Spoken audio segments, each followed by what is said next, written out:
right, why don't we get started? Hi, everybody. I'm Jim McCarthy. I'm the CEO of Gold Star, co-founder of Stellar, and I'm here today with a friend of mine, great guy. I'm actually, normally I kind of give a brief summary of people's background just because I want them to talk about it, but I just want to read to you a little bit about Wayne, what Wayne's done. Wayne Forte is the founder and president of Entourage Talent Associates. He was born and raised in New York, which you will not be surprised by. But he started booking concerts when you were a student at North Carolina State University. When you were a student concerts. He was at CMA, Creative Management, ICM, and William Morris. So the alphabet soup of talent agencies. He was there, booking and developing artists worldwide, starting with small clubs and growing them to sold out arenas and stadiums. I just want to read the groups and artists that he has represented: The Clash, Hall & Oates, Joe Jackson, Return to Forever, Tom Petty, global relationship with David Bowie spanning nearly 2 decades. He founded, along with the late Michael Farrell, their own agency, International Talent Group, and then represented some of the reason I'm reading this is because you're not going to believe the list I'm about to read. Some of the hottest talent in the industry, including Duran Duran, The Cure, Depeche Mode, Genesis, Phil Collins, Pink Floyd, King Crimson, The Tragically Hip, and Billy Idol, did the hard work of bringing these great artists to North America for the first time, booked and co-produced Bowie's Serious Moonlight and Glass Spider tour. In '92, founded Entourage Talent Associates Limited, and reps established artists like Dave Mason, Steve Hackett, as well as longtime clients Tedeschi Trucks Band, which we'll talk about more later, Joan Armour Trading, Procol Harum, Renaissance, and Joe Satriani. There's just, I mean, that, like, I know people are sitting there going like that's just amazing. But I just want to tell you that in addition to being impressive on that level, he's also a wonderful human being. It's great to have you, Wayne Forte. Thank you very much. It's good to be here. It's good to see you, even if I can't see you in person. It's good. It's going to have to do for now, I'm afraid. Usually we get to see each other in person over a drink or a meal at least 2 or 3 times a year, but not so much these days. All right. So we have so much to talk about, but one thing that we are going to cover, as usual, is our new return readiness data. And I'm going to tell you all about that here. So I'm going to go ahead and share my screen.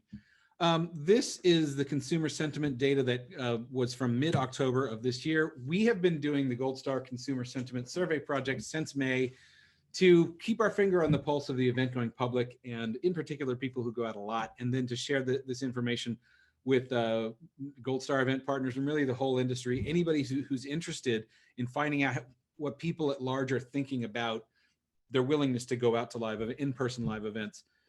So as Wayne asked earlier, can this be shared? Absolutely, it can be shared. I encourage it. Anybody who could find this information useful, by all means, share it with them.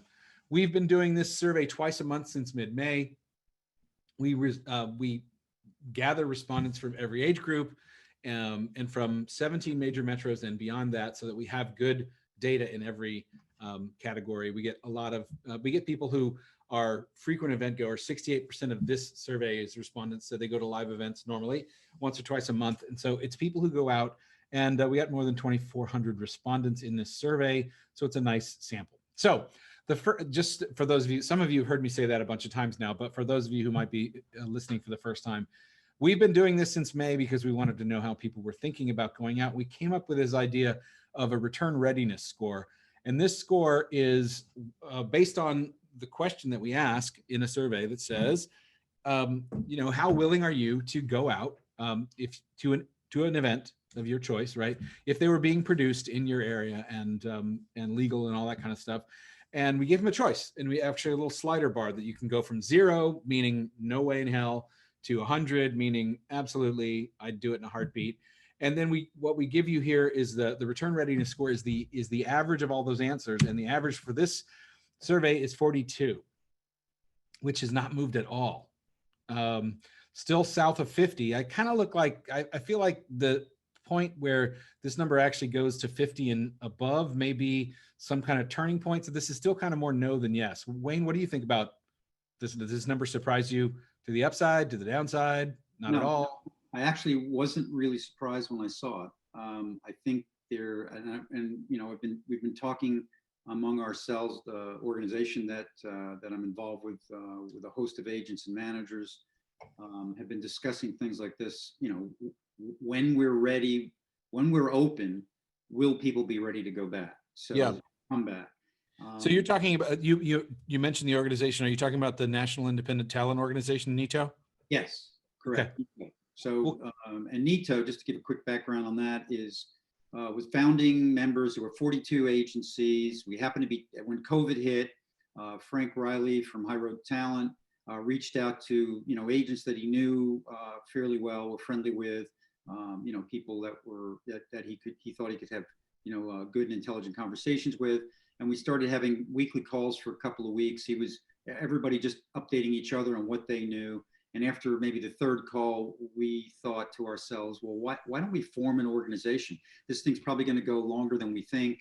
And we probably should have an organization anyway. We're all independent talent agencies,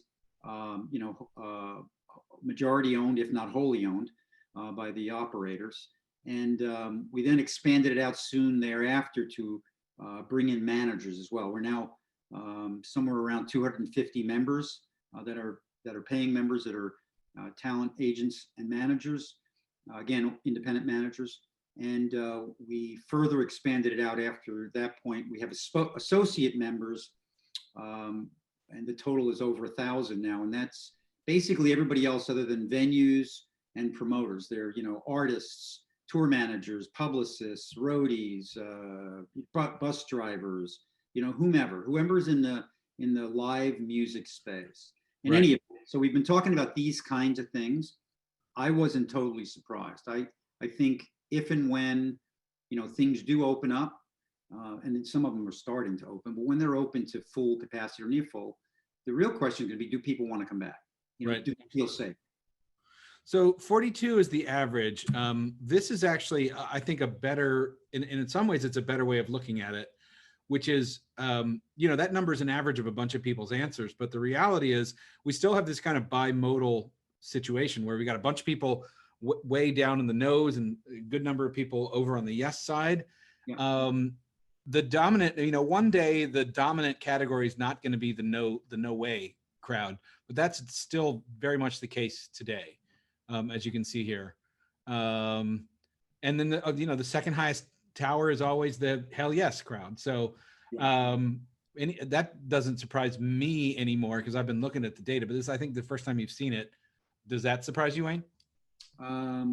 It doesn't really surprise me, but I guess it does a little bit. I mean, it's good, it's positive, in some ways. Yeah. And I think there's some other information that you have that'll also, show some light on this as well. And that is that I think, and I'm jumping ahead, but I think when you're talking about the younger crowd, yeah, they want to go out. I mean, you can see it when you go out in the streets. Now, I don't live in New York City, although my office, at the moment is in New York City. I commute. I live out of town. But when I have gone into the city, I can see the crowds in the street. They tend to be younger. The older crowd's more subdued. They're going to stay home, or they're going to be more choosy about where they go and what they do.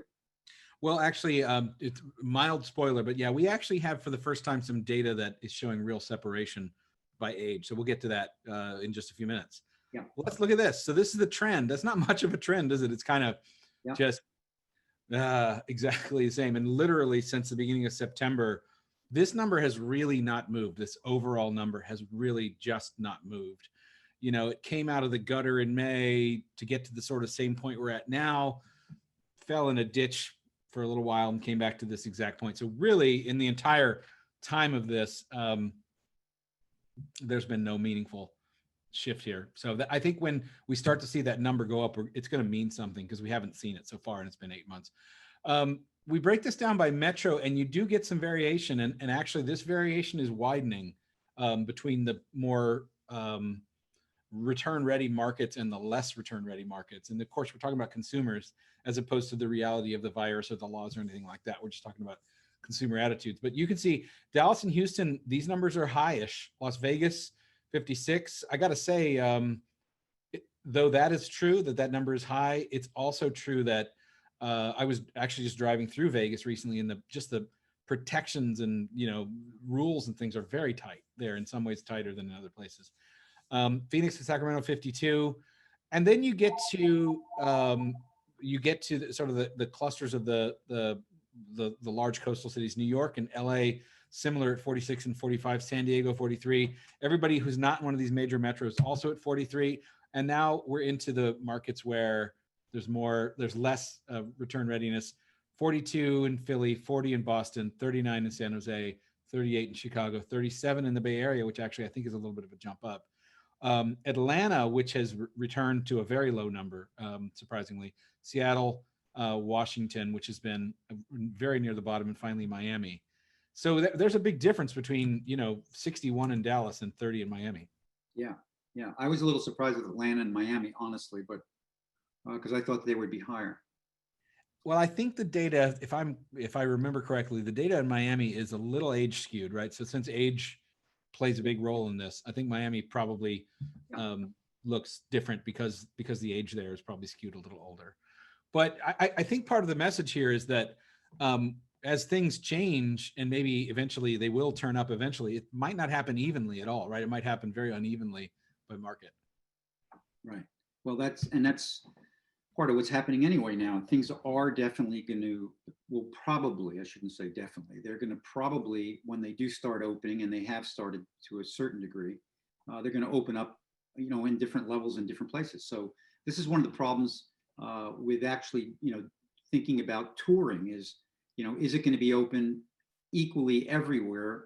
And will it even be open in some places? Yeah. And so you can't really plan tours, which is something, again, going back to our organization, what we've been advocating for is, benefits for people in the industry, the independent live industry, be it additional PUA, be it, the HITS Act, which is, mainly for artists and producers, whether it's the SOS bill, which is for venues, for theaters, for clubs, theaters, and talent representatives, agents, managers, or whether it's the larger overall bill, which for opening up, the Restart Act, which probably won't happen because the price tag is hugely high.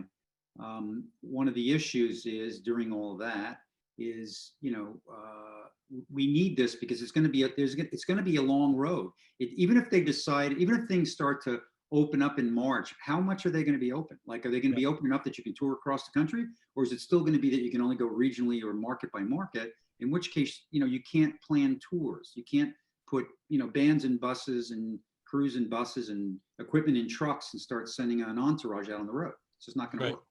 And will the laws match up with people's personal readiness to go back, right? Where the places where you legally can do it going to match with the places where people want to go back? We'll find out. Exactly. So let's take a look. These numbers too have gotten much more stable. We asked people based on venue size differences, and not surprisingly, the small venues seem to have a significantly higher readiness than large venues. Although, it's worth saying, we've said it before, that it's a little bit about how crowded the venue is rather than how many people are there, right? Like we saw last night as the Dodgers won the World Series. Excellent. That the crowd there was probably what, 10,000, 15,000, but spread out. Yeah. Well, I was again, it depends on how you look at it and what the qualifications are. I was surprised by this, mainly looking from the standpoint of knowing smaller venues are going to mean potentially more crowded venue, right? More crowded area. And so I thought, wow, it's interesting that people want to go back to smaller venues first. I know maybe they feel more comfortable there, but in fact, you have more of a chance of contracting something there than you do in a larger venue if it was spread out. If you're spread out, that's right. I think the key thing is that it's less the size of the venue and more the spreading out. Okay, here's the thing that you mentioned, and I think this is something that this has finally begun to take shape in a new way. We've been asking the question, and actually next time we'll do a graph of these three numbers. So for a very long time, the middle-aged crowd, the 35 to 65 and the 35 and under, have been very close to the same. And directionally, if they went up or down, they went up or down together. But this is the first time that we've seen a very real divergence between the 35 and under and the 35 to 65. The 35 and under is now over 50 at 53. I think there is something about that that's a break point. That's up 4 from last time. The middle-aged crowd is 46, which is exactly the same as last time. And the 65 and over crowd is actually down from last time. And that's how we kind of arrive back at staying the same, is not so much that everybody stayed the same. It's that you have this younger crowd going up and this older crowd going down, and the middle crowd staying right where they are. So that, I think I would place a bet that this trend is going to continue to widen. Yeah, I agree. I agree. I think that the younger crowd, probably antsier. They just want to get out. I know, for sure when you get into like the teens area or whatever. I was just talking to somebody the other day, and that have teenage kids, and they just want to hang out with their friends. They want to go out. They want to do this. They want to do that. They want to get together in groups. The college age crowd, similar if they're having classes. I know in the area that I live, the numbers have spiked from about 1.5%, I think, up to about 4% recently. So it's above the 3 threshold. So they're starting to close down things now a little bit, put curfews on. But they were saying on the news that I listened to the beginning of the week, I think, or on the weekend, that part of the reason in this particular area where I live, the next town has 2 universities, and they were attributing a lot to that, that their increase is coming from that. No doubt about it. I mean, I think we're hearing those reports from everywhere. Yeah. So I think we're going to continue to see these lines diverge. Like I said, we've basically had 2 lines up to now, which was the young and middle-aged kind of tracking along together, more or less by within a couple of points, and then older folks below that. But I wouldn't be surprised to see the 35 and under number go up even more. And we'll just see how it plays out. Next time we'll do a graph with all 3 lines over the whole since May. Okay, this is another interesting one. It has not changed again. And that is the question we said, hey, okay, you said whatever you said about your readiness to go back, and the average was 42. What if you knew? What if there were stated thing that distancing and cleanliness and masking, all that stuff, what if those policies were in place? Would that affect your 42? And it did, and it affected it all the way up to 50. So, and that hasn't changed from last time. No surprise there, I think. And then likewise, another very stable number here is, okay, what we were talking about before was events in general, but how about your willingness to go out to events in outdoor places like gardens and zoos, or that don't require people to be seated next to each other, and this could be drive-in shows, whatever. And that goes all the way up to 63. Right. Again, no change from last time. So amazingly stable. This question we've been asking for, I think, about 3 months now. How willing would you be to wear a mask or face covering during an event, including like all the time before and after the show? Again, no change here at 88, really remarkably similar. And the breakdown of that, which is actually, especially if you manage front of house anywhere, that this is the important part, is not the average, but the people who are, basically not willing to comply with a policy. We still have a dominant, group of people saying, sure, I'll wear a mask. But then, the I guess 4th highest bar is the hell no crowd down here with the 88. To be fair, they may be saying, I'm not willing to wear a mask, so I'm not going to go. I don't know. Right. Well, it's interesting because I was just talking about that not even 20 minutes ago. We were having a conversation about some of these outdoor shows, and the agent I was talking to had a couple of acts that have done a few, small outdoor show situations. And they, he was saying how, no matter what they do, no matter what they say, there's always those that come and don't want to wear masks. And I said, I think it's just how it is in the world. No matter what we do, what we say, there's always going to be those that are saying, no, I don't want to do it. I don't care. Yep. Well, I mean, think about any house policy, right? The enforcing any house policy has always got a challenge to it. Exactly. We ask ourselves this to mostly just feel better about reality, which is, hey, how much are you looking forward to being able to go out to live events, sports, entertainment, or anything really, again in the future? And so we're at a new all-time high of 90 here, people, +1. So they may not be ready yet, but they're excited about the possibility of going out again. So that's it. That's something. That's something to look forward to. I'm not sharing anymore, am I? No. Okay, good. We're back.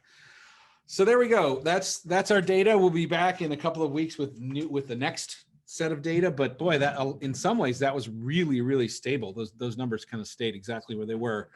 But anything more about that, Wayne? Any other thoughts on the data before we move on? Well, I mean, obviously good to see that there's 90% that want to. I would have hoped that, and not necessarily expected it, but would have hoped it.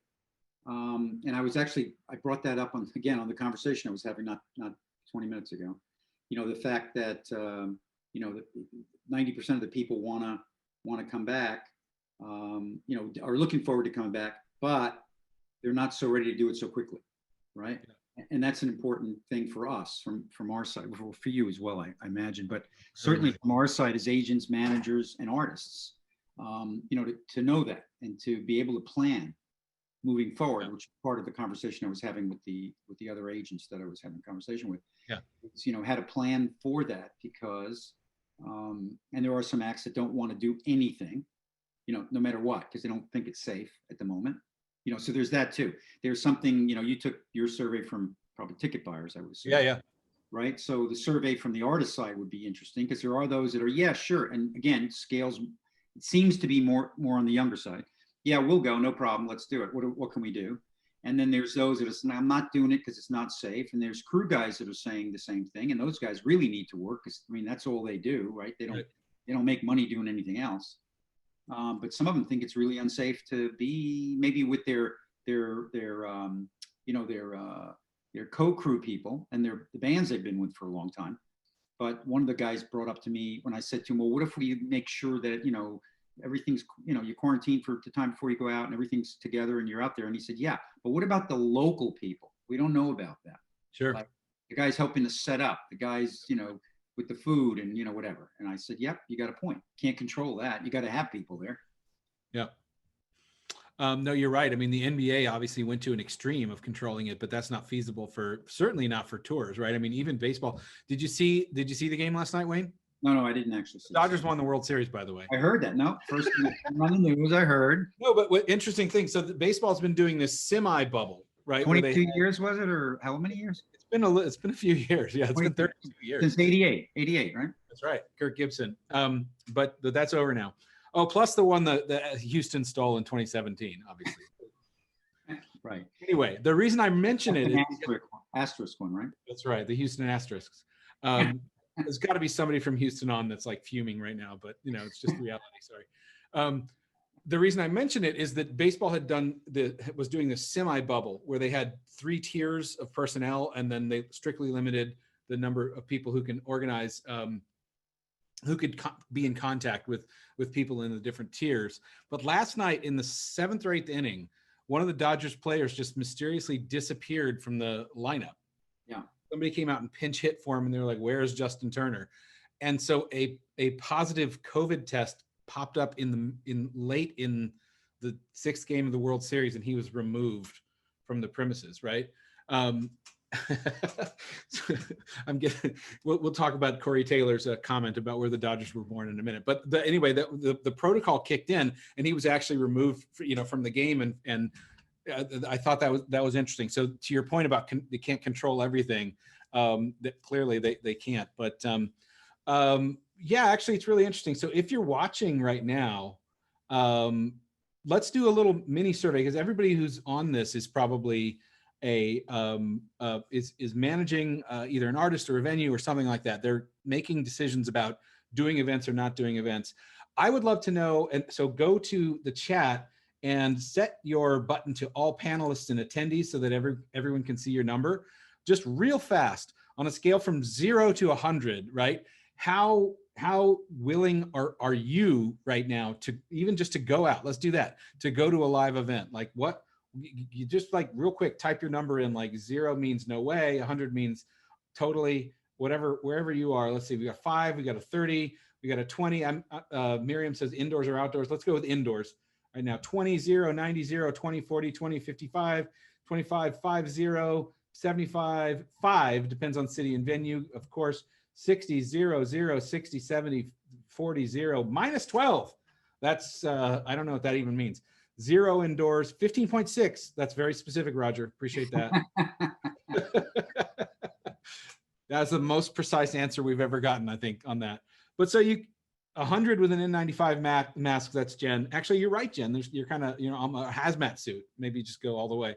So you get that there's a variety, even amongst professionals in the industry here, right? Yeah. We've got a couple of hundreds in there. Yeah. So yeah, pretty cool. We're gonna sort of see how this evolves. So there's so many things that Miriam's number was higher before the Justin Turner incident. Okay. You got to wear goggles, Jen. That's what Warren says here, right? Jamie Lowe says, Jen, you have to wear goggles. I just think there should be branded hazmat suits. How about that? Pretty much.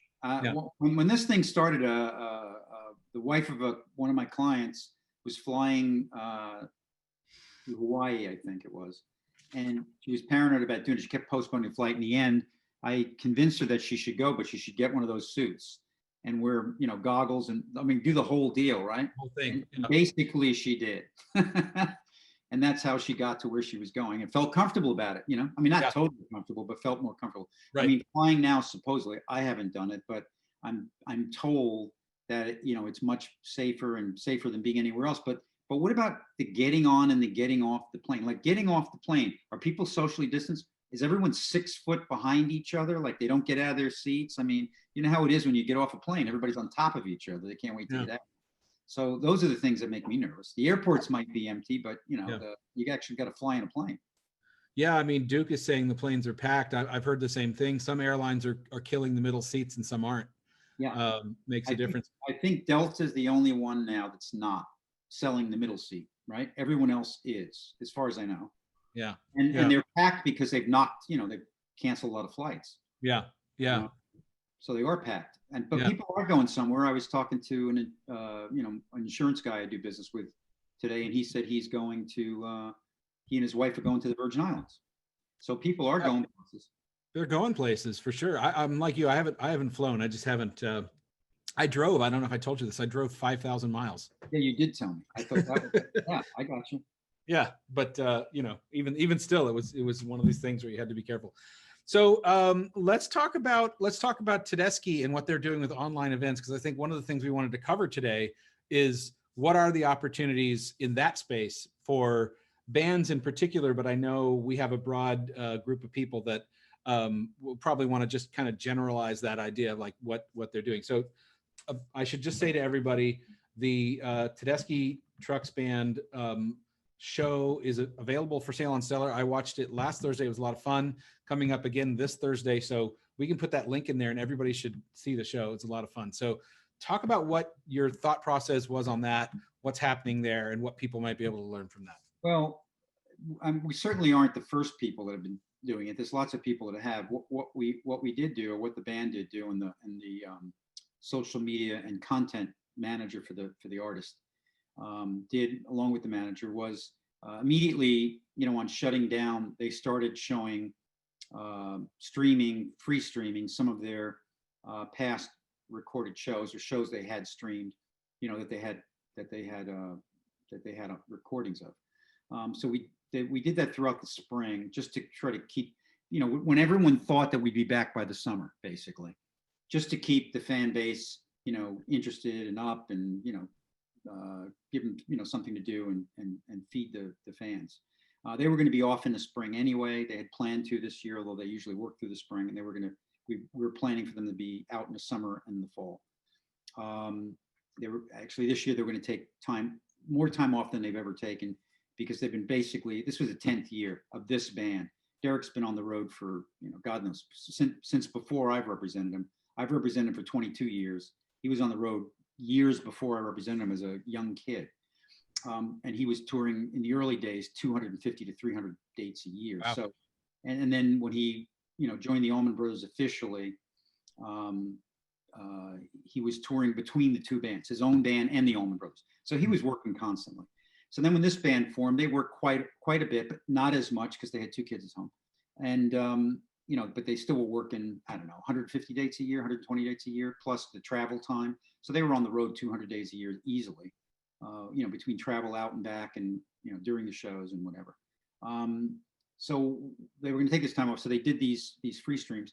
And I've been, talking to them about doing some events. The difficulty for them doing any kind of events live at the moment is it's a 12-piece band, and there's a 12-piece crew, basically. So you've got 24 people plus, drivers if you're doing that. And they live all over the country. So you can't just fly them in to do a show somewhere. So they can't do a one-off or, I mean, they can, but it's ridiculously expensive. And then if you're going to, quarantine everybody, you got 2 weeks quarantine for one show. Doesn't make any sense. And even taping things live, yes, they could do it themselves in their living room. They just didn't really want to do that kind of thing. So we talked about it for a long time, and I'm giving everybody the history so that they kind of understand where we're coming from. Meanwhile, there's lots of people doing things in their living room and going out to a local club and doing whatever.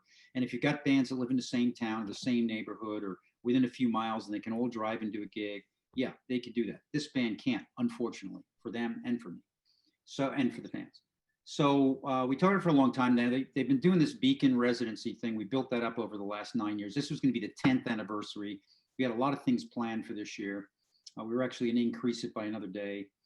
They do several of these around the country. This is the main one that most people know about. People come in from all over the country for the shows. They'll come into New York for the weekend. Usually do, we do 6 shows within a 10-day period. So we were planning that if it didn't happen, which we knew about basically in July, that it wouldn't, we wanted to do something. So the live thing was kind of out, again, for the reasons I just brought up. And they wanted to present the band thing. So what we decided to do was restream 2 of the shows that were streamed last year and recorded, which were the last 2 shows of the tour, so of the run. The last week was the first one, and this week will be the second. We decided to just break them up into 2 weeks. We wanted to do it in October because that's traditionally the month we do it in. So the residency, although sometimes it starts at the end of October, September, but it goes into October. But usually it's in October. Just for anybody who's wanting to know what the parameters are, we usually try to time it around the Jewish holidays. Okay. For those who think we just plop things down, we don't want to have it in the middle of that because there's people that need to do their thing. They want to be with the family. They need to do their religious thing. So we tried to get around that so we can deal with, for all fans equally. And so we planned it around those holidays, to avoid those holidays. So we decided to do these 2 shows. So although they're not live, they're not live, they were recorded live. And they are shot very well. They're shot extraordinarily well. And if I can put a plug in and you don't mind, Nugs are the people that shot it. They streamed it originally. They worked with the band and done a lot of things. So if anybody from Nugs is listening, there's your plug. Yes, shot very well. They tweaked the sound a bit. It's still live, but they tweaked the sound a bit to try to take any of the, any interference out or whatever. So I thought the sound was excellent, frankly. Yeah. And the streaming platform, your streaming platform, because we did it on Stellar, was excellent. I don't think there were any glitches that I noticed. I know that a couple of people, I watched some of the things we're having, but I think there were local glitches maybe with their, internet service or whatever. I didn't see anything. So everything. I watched it all the way through. I watched it on I originally watched it on my office computer, and then I went home and watched it on my TV, and it was right.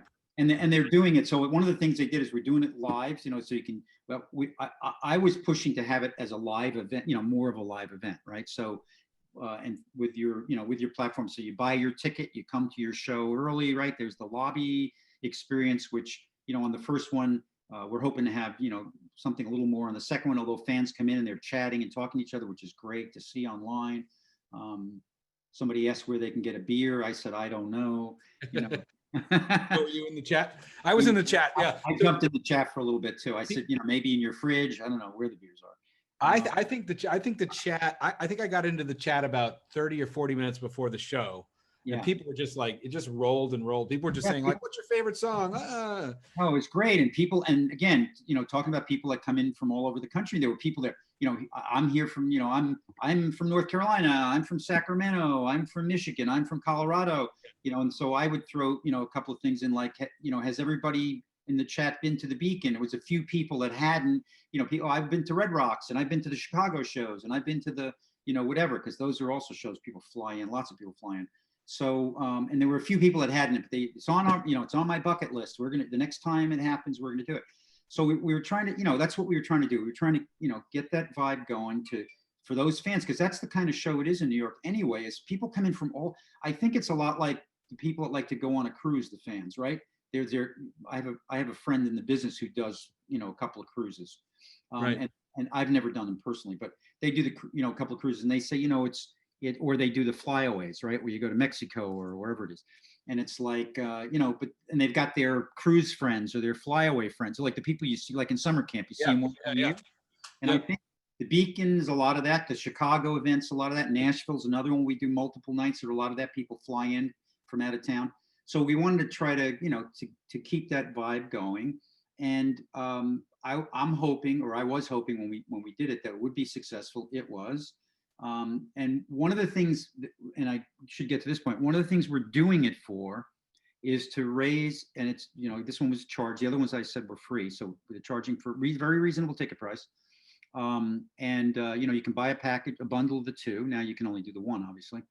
They have some merchandise for sale, and they're also doing downloads of the shows, which they didn't do before. So you can actually download the music, which is an extra add-on, and you can also it's on demand for 3 days, I believe it is, afterwards. So you can buy it, you can watch it multiple times. You could buy it and not watch it till you want to watch it. But it was interesting to watch the fans chatting. That they wanted to be there to watch it while it was happening, even though it wasn't live, but they wanted the experience that it was. Yeah, I think that's one of the reasons that we built the chat and the emoji reactions into Stellar, is because it really brings to life that, Emelina, I totally agree with you. Like, to really brings the live experience out. You really feel like you're there with other people watching, even if it is a rebroadcast, which some of the, which this was, you still feel like you're experiencing it with other people, which is a key thing. Yeah, exactly. So it was, and it had that feeling. I felt like that too, by the way. I felt like I was involved. Like at one point I wanted to get up and go away, and I remembered I couldn't stop it. So I didn't. So I sat for the whole show. Right. Well, I drove from my office 10 minutes back to my house, so I missed a little piece, but yeah. I also ordered a t-shirt, by the way. So I was hoping that my t-shirt would get here in time for this chat, but it didn't.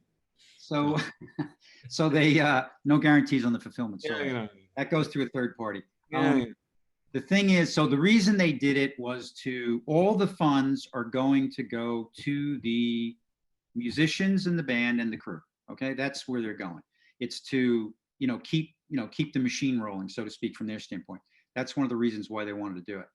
Aside from, doing something special because it's October, and a portion of it also is going to Sweet Relief, the musicians charity fund. So it's basically a charitable, event, even though it's not Tedeschi Trucks Band isn't a 501(c) charity, but the money's not, Derek and Susan aren't getting the funds. It's going to the musicians. It's going to help pay for the musicians and the crew.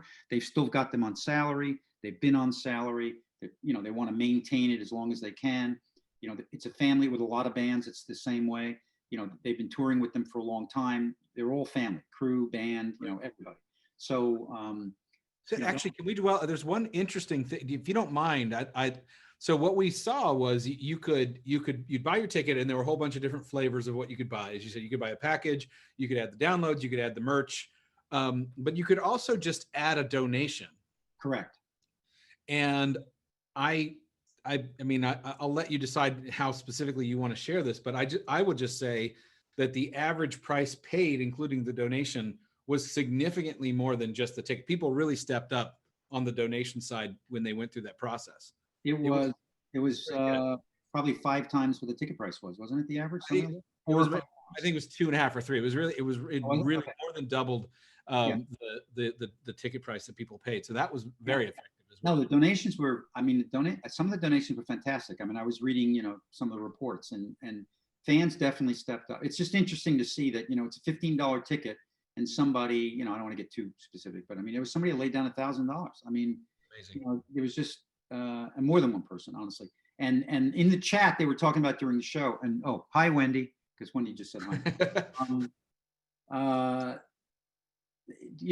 People were chatting during the show. It's worth, 5 times the price.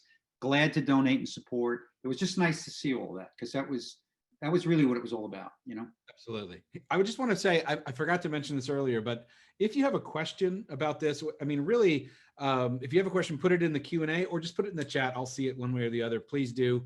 A couple of things I want to say is that this formula of using existing high quality content or creating these live events, this is getting very real. Like in the case of Tedeschi trucks, that it's hard for them because of all the reasons that Wayne mentioned. But there are other people coming, into a studio space, going through some COVID protocols, et cetera, that don't have all those barriers, and they're having a similar kind of, result, or, just it is a very viable thing if you can put people in a room. And in some cases, we've had great examples of people who, on a one night basis make a lot more than they normally would, just because they can benefit from the proceeds themselves. So if you have any questions about any of that stuff, do put it in the chat. But yes, I mean, Wait, Emelina says, what about the cruise? What about Emelina, can you maybe clarify that question for us, Yeah. please? I mean, this event specifically was to support the crew. What about the cruise? Live performance technicians. Okay. I think maybe what she means is how do you handle the doing of that? How do you handle it? I don't know. When you're doing a live event, you mean? Yeah. It's interesting. So we were filming some stuff for TEDx Broadway yesterday, actually, at the New World Stages in New York City. Obviously, I wasn't there. I was here filming it, but it's the Schubert Virtual Studios, and they're just calling it Schubert Studios now. And they have developed very strong, very good COVID-safe protocols around the technicians, around the crew, and everything else. And so there's a little bit of a cost burden to it, but really, I mean, in the scheme of things, it's still very doable. It was really interesting. I got a little bit of a walking tour of how it's done there, and they had, if you were there, if you were registered to be there working, you had a chair in an area, and then the next person's chair and area was kind of over here. And if you needed to get up, you just masked up. Like it was this extremely thoughtful process that they went through. And so, and that was, pretty full crew. I think there were probably 6 or 8 people. I mean, I think it's probably less than normal in terms of crew. You kind of go minimal, but setting up protocols, I think there are people that can actually help people think through how do you create COVID safe protocols with this stuff. And I saw an example of that yesterday at New World Stages in New York. Yeah, there was what's it called? I can't remember off the top of my head. It's the Safety Alliance, I think they're called, but there was a Event Safety Alliance. Yeah, there was a protocol, created and sent out that we are actually in NITO. It was done in May, I think. We're looking for an update. They're working on an update now. We're trying to get an update because we want to adapt that to some of the things that we're doing, for moving forward, to try to have, if we're going to open up partially, or we're going to have some outdoor events next year, if we can't open up fully, but we still want to have some of these pods, or, drive-ins, or, whatever they are.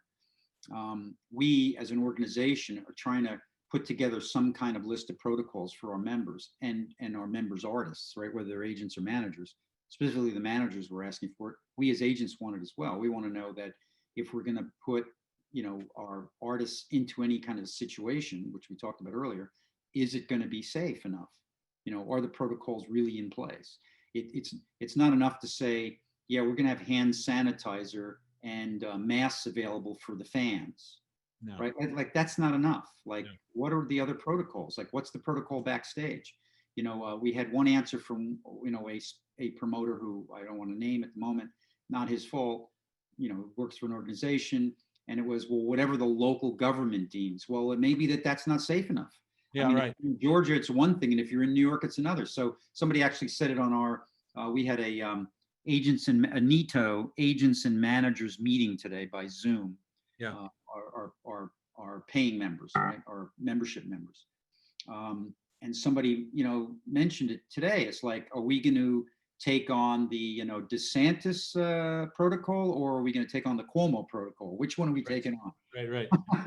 We had Steve Adelman on a couple of months ago, maybe as much as 3 months ago, who's an attorney in the Event Safety Alliance, and also Kevin Lyman, who Oh, wait a minute. Emelina says, "Yeah, thank you. That covers it." Okay, Emelina. All right, good. Happy to be of service, Emelina. Yeah, so we had Stephen and Kevin come in. So I think we maybe ought to get them back if people are interested to talk about protocols on in-person events as they currently exist, the pods, all that kind of stuff. But also, and I think this is Event Safety Alliance, the stuff they did in May really, really didn't cover this, protocols for doing online events successfully with the crew and the cast and so forth. Yeah. Yeah. Well, So, it's fun, interesting you brought it up because I'm putting together a proposal. I don't know if it, if it'll work at the end, but I'm putting together 2 or 3 different proposals for Tedeschi Trucks Band, for instance, for them to do events, to do something live. yeah. And I'm just thinking it through. I've been thinking it through for weeks because it's just not like something I can sit down and write on paper or type into the computer, simply because it's not the same as, okay, here's what we're going to do. It's like security guys, and we're going to have this, and we're going to have Yeah. some hand sanitizer and whatever. I'm trying to think it through to have 2 or 3 or 4 different options for them to do that they will be safe enough for them and the crews, Emelina, and the fans. I mean, everybody, like, because they don't want to go out if it's not safe for everybody. I mean, right. They're not the wealthiest people in the world. They're not the poorest either, but I mean, they're not the wealthiest people in the world. They have a nice living, but they're not, super wealthy. Right. But they'd rather not, go out and generate income if it's going to put people in an unsafe scenario. That's their whole thing. We can't do that. I mean, this is one of these things where, like, I think that the comment that the producer or the promoter who shall remain nameless about just following the laws, I kind of feel like that's like punting it's like a fig leaf, right? Like, oh, I did everything I was legally required to do. It's like, no, that's not good enough, right? I mean, like, it's a responsibility that we all have as people who create events to keep everybody safe and have a good, it's like the minimum, right? Like, it's kind of like they say on an airplane, like, our primary responsibility is your safety. Well, in a way, we don't think of it that way usually when it comes to live music or arts or whatever, but it kind of is, right? Like, you come into the building, you leave, and you're healthy and safe in that process. Yes, exactly. And I mean, so most, and the good news is most of my clients that are in that space in their head, right? If it's not safe, I'm not doing it. The bad news for me is that my clients are in that space, and if it's not safe, they're not doing it. But early on, one of my other clients, Joe Satriani, for instance, I had this tour in Europe booked in the spring, which obviously wasn't going to happen now. But then we were hoping, okay, maybe we'll push it a few weeks and it'll be fine. And he was saying from the get-go, I'm not going. Yeah. I'm just not going. I don't think it's going to be safe. And if it's not safe for everybody, I'm not going. Right. And so, I mean, we moved it right away anyway. In fact, as soon as we closed down, I started moving it to next year. Now I just hope it happens in the spring of next year. But I know that he's in that same place. If it's not safe, he's not going. Yeah. And over there, becomes even more of an issue maybe than over here. It's not just state by state. Over there, it's country by country. God knows what's going to happen. Right. Switzerland could be totally closed down, or Italy and Spain, and and the UK may be half open, and maybe Denmark's fully open, and Sweden. I mean, who knows? Right. I mean, Jamie Loeb, our friend, was saying the good point that I was making earlier about the masks, right? Try telling an audience member who doesn't want to comply to your elevated regulations, what they have to do. It's obviously, this is a very real issue, right? It complicates matters a lot. Bob Linden asks, how many people are buying tickets to your online concerts and how have you been promoting them? I will say that we're seeing I would just say, generally speaking, we've seen on Stellar, we've seen a bunch of different concerts and a bunch of other different kinds of events. And, especially if you have an artist that has a following, you can lean into that following, not only through the direct, your email lists and face and social media presence, but also by creating lookalikes and like leveraging those audiences online. You can drive a lot of sales at a relatively low price. So, I mean, we've seen a lot of shows selling high hundreds or even thousands of tickets at real dollars. So you talked about your ticket being $15, but I don't think many people actually bought the $15 version of that ticket. I think most people upgraded to $25. I think there was even like a $50 version of that ticket, plus the donations that they were doing. So there's I would say there's high hundreds and or thousands of people for artists with an audience and have a thought through the plan at real prices, right? Like at real dollar value. So there's money to be made there. Anything else you'd share with people about the marketing of the Tedeschi Trucks show? Well, actually one of our friends that's online, Jamie Loeb, is the queen of this, so she probably should be on this, conversation. She But has been. She'll be again. she did, okay, great, Yeah. because she did a very, or helped market a very successful online festival for NEVA, the venue organization, which is kind of a sister organization of ours, that we're in coalition with on a lot of our advocating for, the various bills in DC. And it was a 3-day thing with a lot of acts. It was a much bigger event, so you get out to a lot more, different audiences, combinations of audiences. From our standpoint, from the other events that I've seen and I've followed and talked about and asked questions about with various people, you start off obviously with the fan base because you can get to the band's fan base right away, and then you try to expand out from there. I think that you have to approach it, or should approach it, at least I tried to. Again, I'll go back to, I was trying to do something here so it was an actual, to try to approach it as a live event, a live concert. Even though it wasn't live, it was a live recorded concert that we just showed. We didn't edit it. It was the event that happened.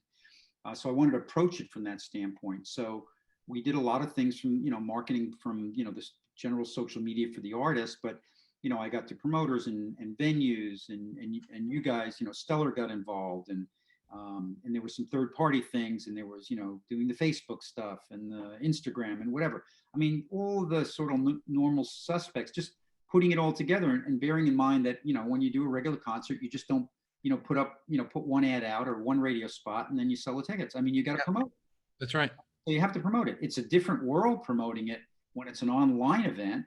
And also there's people that, they don't want to do an online event, or it's not exciting enough or whatever. But the reality is, if we're going to be in this for a while, which we are, until we actually totally come out of it, whatever anybody thinks, I think we're going to be in it for a while. It could be 2022 before things are open. Okay. I think that's a reality that we have to accept. Totally open, I'm talking about, not like 25% or 50% capacities. Because I don't know how long people can go with that. I don't know if venues can survive at just 25 or 50% capacities. I don't know if artists can, if they're only doing spotty gigs. If they're solos or duos or trios, maybe, but touring bands can. So, you've got to approach it from that standpoint. I think people will come around to it. I believe and agree with what you, said early on when we spoke, which is, that you think, this is just going to be another thing, another part of it. You're going to go to a live event, you're going to go do this, you're going to buy your download or listen to your stream, you're going to buy your vinyl if you're into that, and you're going to watch some things online. That's going to be part of it. No different going to a movie theater, watching it at home on Netflix. You want to go out with a bunch of your friends, you go to a theater, or you want to go to you want to see a big show on a big screen, you go and you do that. But at the same time, you got this. So I think it'll be here. I won't say forever, because I don't know. I'm not going to be here forever, but I mean, I think it's going to be around a long time. I think it can grow. Yeah. I think as we create events, I didn't see it, but I read about the Billie Eilish online thing you did, right? Yeah. Mm-hmm. You saw it? I saw it. Yeah. Yeah, I heard really good things about it. It was done very well. People were talking about. I think things like that will bring it to another level. Well, I think what you can do is you can, and this is a really, as live entertainment marketers, we all have this, right? So you have your product of the show. Jamie Loeb says it was awesome. It was awesome. Yeah. So everybody knows. Okay. Jamie says it must be true. But in live entertainment, you have your product, and the first thing you do is cut down your audience by 99%, because only the people who can make it into the physical venue can be there. So with an online event, you don't have to take 99% off the table right away. And so as a result of that, you can, the leverage you can get, and I did a whole video on this about how an online event completely reverses the negative business model effect of being in live entertainment. Capacity, right? Capacity is our worst enemy in a way, right? Because you get to 60, 65%, you're breaking even, starts to get good as you go past that. And then you hit a wall at 100%, and that's it, right? Like, so, but what the TV, movie, online video people have of course learned over the years is, of course, it's all about scale, right? It's just all about scale. So that's why the opportunity is so big, and that's why a show, can be extremely profitable if done right, and scale is achieved. You were talking about the fact that marketing is different, but it's not really all that different, right? Like in many ways, it's the same tools, just used in a different sort of way. Yeah, no, exactly. So Jamie Loeb says, yes and no. Live streams, the way they are being done now, are basically one and done. We need to look at we need to look at turning it into a touring model. So in answer to that, that's kind of what I'm working on, Jamie. For my client is not necessarily a touring model, but I'm looking to create something that's multiple events. That's what I'm going to pitch them. And I think you're absolutely right. I'd come up with the same. You can't just do one and it's done, or and you can't necessarily. Well, it depends on what artist you have and what you're going to do. But if you have an artist that'll do different things, if they'll do a band thing and a solo thing and a duo thing or whatever, I mean, you could do one a month, one a week. I mean, it just depends on how many times you want to do it. Yep. As an agent and trying to maintain a balance and keep developing and maintaining the career, well, I think artists should do some. I don't know that they should do too many. I think it's got to be a balance, just like it is with touring. I don't think you want to work till you drop. But I think I think she's right, and I have that in mind. I think we've got to turn it into more of an event thing. Now, an ongoing event thing. I wanted to say also, going back to your other point, we noticed, we noticed, but I noticed for sure when we did some of those streaming events for Tedeschi Trucks, specifically, we did live. We did them. I think we did them in Nashville. We did it in Boston once. I don't know if we did more than that. We did it in New York a couple of times.